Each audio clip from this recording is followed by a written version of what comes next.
तशरीफ ला चुके हैं। आइए हम सब खड़े होकर उनका अभिवादन करें। अतिथि देवो भव की भूमिका में हमारा मेजबान पक्ष और अब माननीय मुख्यमंत्री महोदय से आग्रह है कि 76वें गणतंत्र दिवस समारोह का शुभारंभ अपने कर कमलों से करें और अब ध्वजारोहण के आप और हम सब साक्षी बने। माननीय मुख्यमंत्री महोदय।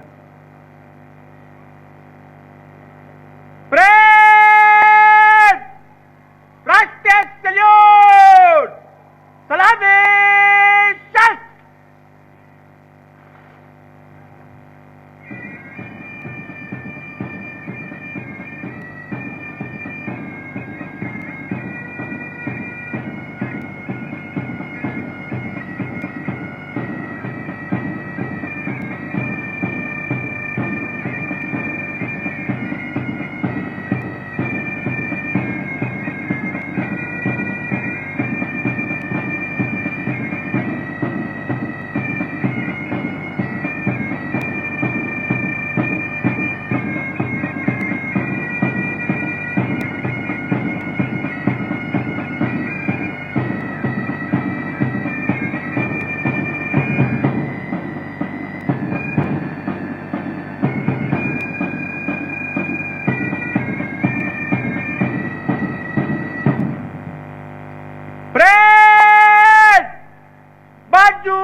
और परेड इंचार्ज महोदय एएसपी रोहतक वाईवीआर शशि शेखर जी का ये स्वर आगे बढ़ते हुए परेड निरीक्षण का निमंत्रण देने के लिए परेड इंचार्ज महोदय के सदैव एक कदम और बाईं ओर से मंथर गति से वो वाहन जिसके सारथी सिपाही मनीष जी हैं, वो मुख्यमंत्री महोदय से आग्रह।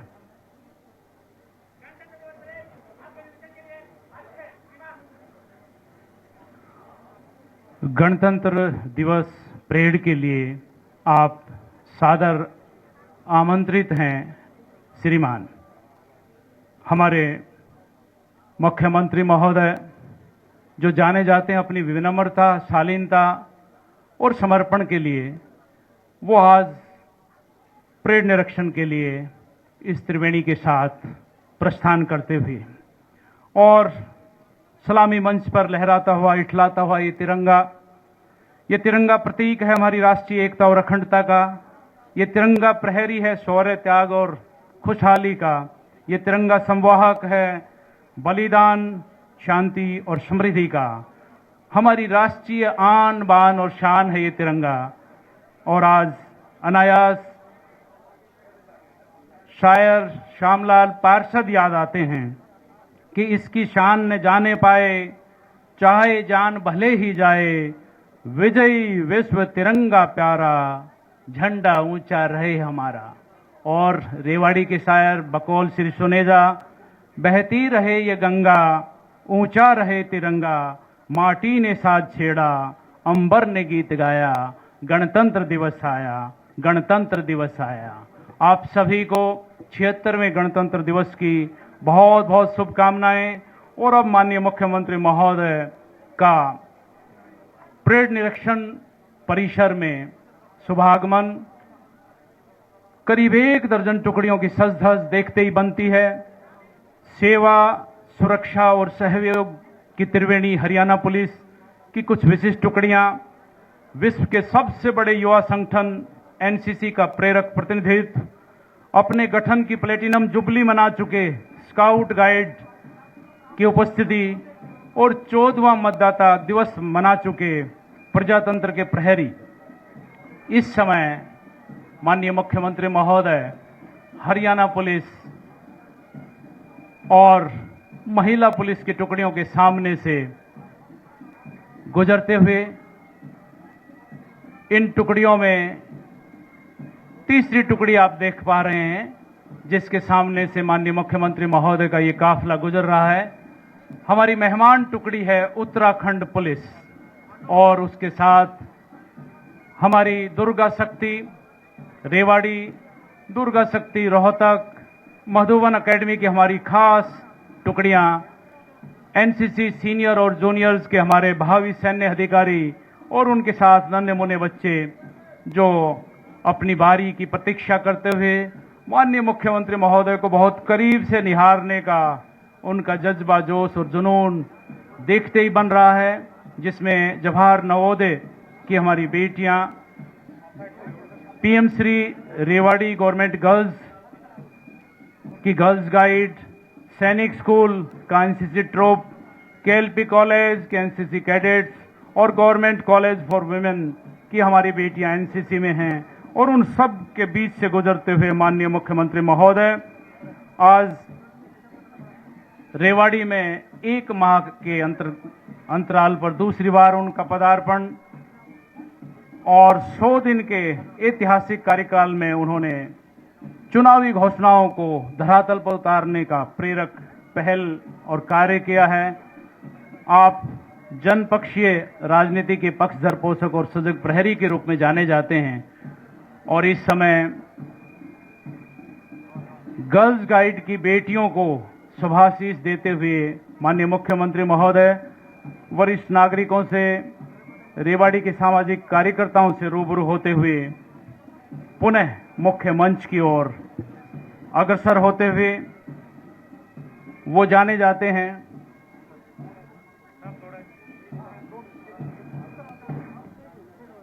और इस समय मुख्यमंत्री महोदय रेवाड़ी के सामाजिक कार्यकर्ताओं का अभिवादन स्वीकार करते हुए वरिष्ठ नागरिकों से रूबरू होते हुए जिस विनम्रता, शालीनता के लिए वो जाने जाते हैं कि उनका जो निवास है, जिसको कबीर कुटीर कहा जाता है, वो रात भर खुला रहता है और प्रदेश भर से जो भी कार्यकर्ता या जो प्रतिनिधि वहां जाते हैं उनको वो दरवाजा कभी बंद नहीं मिलता।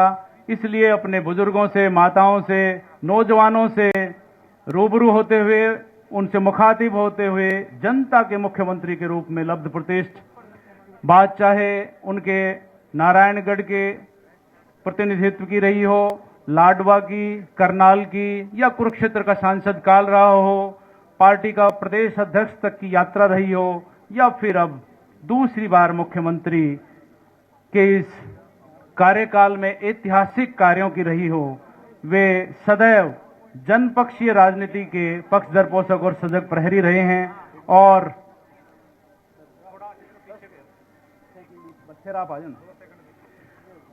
और इस समय प्रेस गैलरी के सामने से गुजरते हुए माननीय मुख्यमंत्री महोदय, जिनके बारे में कहा जा सकता है कि मंजिल पर आ पहुंचे लोग, अपनी धुन के पक्के लोग, बस अफसानों में मिलते हैं, इतने सीधे सच्चे लोग, इतने सीधे सच्चे लोग। उनकी विनम्रता, उनकी शालीनता और उनका कार्य के प्रति समर्पण हम सब के लिए प्रेरणा पक्ष कहा जा सकता है।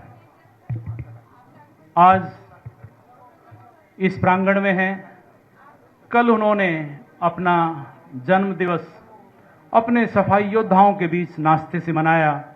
ये किसान पुत्र होने का उनका बड़प्पन है, माटी से जुड़ाव उनके व्यक्तित्व में नजर आता है। और अब परेड इंचार्ज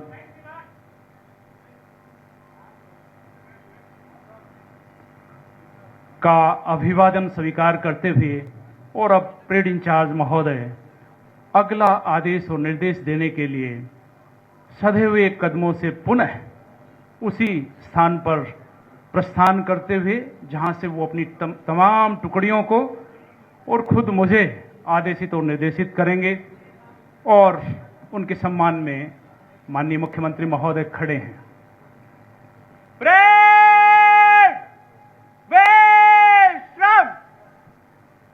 बहुत बहुत आभार परेड इंचार्ज महोदय। और मैं माननीय मुख्यमंत्री महोदय से आग्रह करूंगा कि प्रदेशवासियों के नाम अपना शुभ संदेश इस पावन मंच से रखें। माननीय मुख्यमंत्री महोदय।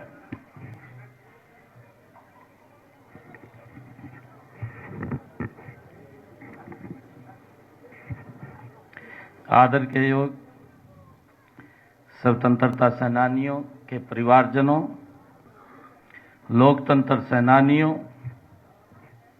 और हरियाणा परिवार के मेरे सभी भाइयों बहनों, माताओं, आदरणीय बुजुर्गों, नौजवान साथियों और प्यारे बच्चों, मैं आज आप सभी को 76वें गणतंत्र दिवस की बहुत बहुत बधाई और शुभकामनाएं देता हूं।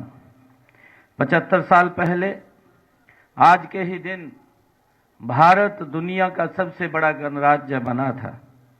इसी दिन हमने संसार का सबसे बड़ा और विशेष संविधान अपनाया था।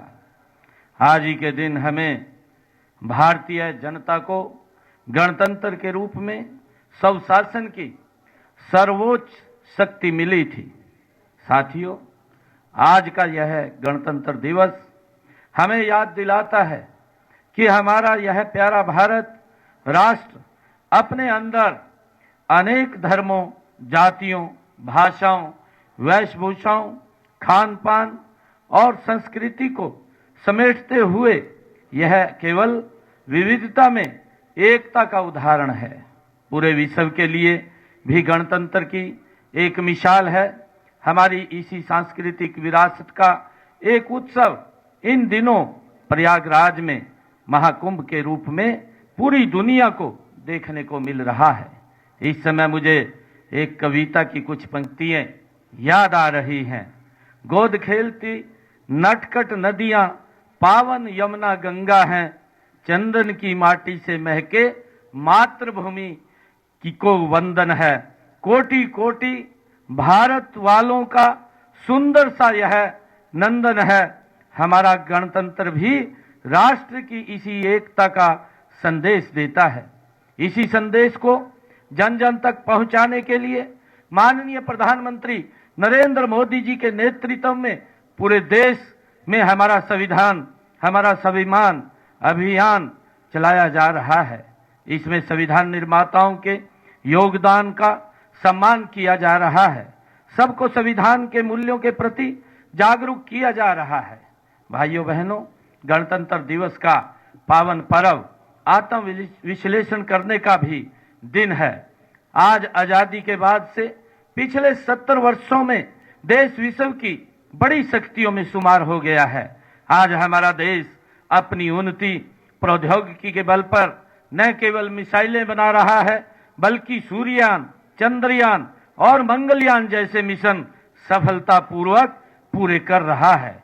हाल ही में हमने अंतरिक्ष में 2 सैटेलाइट्स को जोड़ने में सफलता हासिल की है। यह क्षमता हासिल करने वाला भारत दुनिया का चौथा देश है। इससे हर भारतवासी गौरवान्वित हुआ है। भारत चांद के दक्षिणी ध्रुव पर चंद्रयान 3 को सफलतापूर्वक उतारने वाला भारत दुनिया का पहला देश बना है। हमारा यान आदित्य L1 सूर्य की कक्षा में स्थापित होकर सूर्य का अध्ययन कर रहा है। इससे पहले भी माननीय प्रधानमंत्री जी ने देश हित में कई ऐतिहासिक निर्णय लिए हैं। जम्मू एवं कश्मीर से अनुच्छेद 370 व धारा 35A को हटाकर उन्होंने कश्मीर से कन्याकुमारी तक अखंड भारत का राष्ट्रीय सपना साकार किया है। अयोध्या में भगवान श्री राम के भव्य मंदिर की स्थापना करवाकर करोड़ों देशवासियों की आस्था को मजबूत किया है। इनके अलावा सर्जिकल व एयर स्ट्राइक, 1 रैंक 1 पेंशन, नागरिकता संशोधन कानून, 3 तलाक की कुप्रथा से मुक्ति, बेटी बचाओ बेटी पढ़ाओ अभियान आदि अनेक युग परिवर्तनकारी कदम उठाए गए हैं। मुझे खुशी है कि पहले गणतंत्र दिवस से लगभग 2.5 साल पहले हमने आजादी की खुली हवा में सांस ली थी। यह आजादी हमें अनेक वीरों की शहादत व स्वतंत्रता सेनानियों के संघर्ष से मिली थी। राष्ट्र कवि रामधारी सिंह दिनकर जी ने उनको नमन करते हुए कहा था कि कलम आज उनकी जय बोल, जला अस्थियां बारी बारी, छिटकाई जिन्होंने चिनगारी, जो चढ़ गए पुण्य वेदी पर, लिए बिना गर्दन का मोल, कलम आज उनकी जय बोल। हम सब के लिए यह गर्व की बात है कि स्वतंत्रता आंदोलन में हरियाणा वासियों ने अग्रणी भूमिका निभाई थी। 1857 की क्रांति तो अंबाला छावनी से शुरू हुई थी। नई पीढ़ियों को प्रेरित करने के लिए अंबाला छावनी में 538 करोड़ रुपए की लागत से स्वतंत्रता संग्राम स्मारक का निर्माण भी अंतिम चरण में है। हमारा परम कर्तव्य है कि हम मातृभूमि के लिए जान न्यौछावर करने वाले शहीदों के परिवारों, उनके आश्रितों को संबल बने। इसीलिए हरियाणा सरकार ने स्वतंत्रता सेनानियों, उनकी विधवाओं की पेंशन बढ़ाकर 40,000 रुपए मासिक की है। हमने युद्ध में शहीद सैनिकों के परिवारों के लिए अनुग्रह राशि वो भी दुगनी करके 1 करोड़ रुपए कर दी है। इसी प्रकार हमारी सरकार ने वीर गति को प्राप्त होने वाले हरियाणा के शहीद परिवारों के 416 आश्रितों को सरकारी नौकरियां भी दी गई हैं।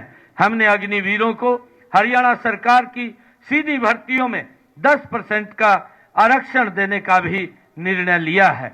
हम आपातकाल के दौरान लोकतंत्र की रक्षा के लिए जेलों की यातनाएं सहन करने वाले लोकतंत्र सेनानियों को भी पेंशन दे रहे हैं। हाल ही में यह पेंशन बढ़ाकर 20,000 रुपए की है। भाइयों बहनों, गणतंत्र दिवस पर मुख्यमंत्री के रूप में ध्वजारोहण का यह मेरा पहला अवसर है। मेरा परम सौभाग्य है कि मुझे यह पहला अवसर वीरभूमि अहीरवाल के रेवाड़ी में मिला है। इसी क्षेत्र में नारनौल के पास नसीबपुर की वह ऐतिहासिक धरा है जहां सन 1857 की क्रांति के महानायक राव तुलाराम ने अंग्रेजों के दांत खट्टे किए थे। आजादी के बाद भी इस क्षेत्र के वीरों ने भारत चीन युद्ध के दौरान रेजांगला पोस्ट पर आखिरी जवान आखिरी गोली तक लड़ाई लड़ी थी।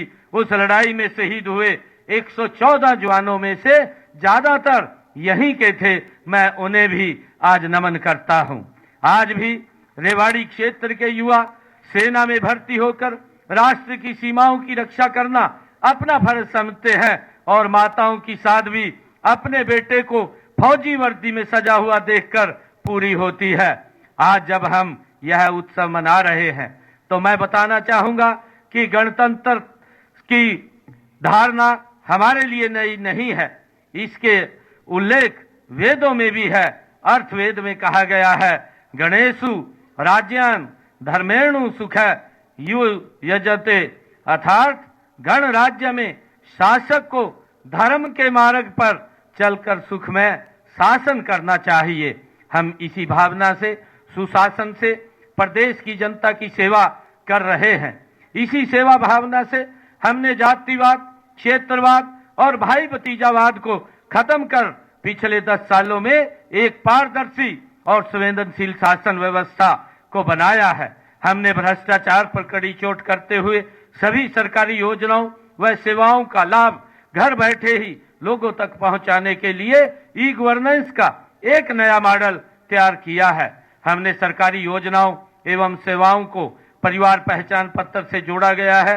हमारी बिना खर्ची पर्ची के नौकरी देने, ऑनलाइन ट्रांसफर, पढ़ी लिखी पंचायतों और अंत्योदय अभियान की आज पूरे देश में चर्चा है। अपने तीसरे कार्यकाल में हम विकास और जन कल्याण के इस दौर को आगे बढ़ाते हुए समय की जरूरत के अनुसार नए निर्णय ले रहे हैं।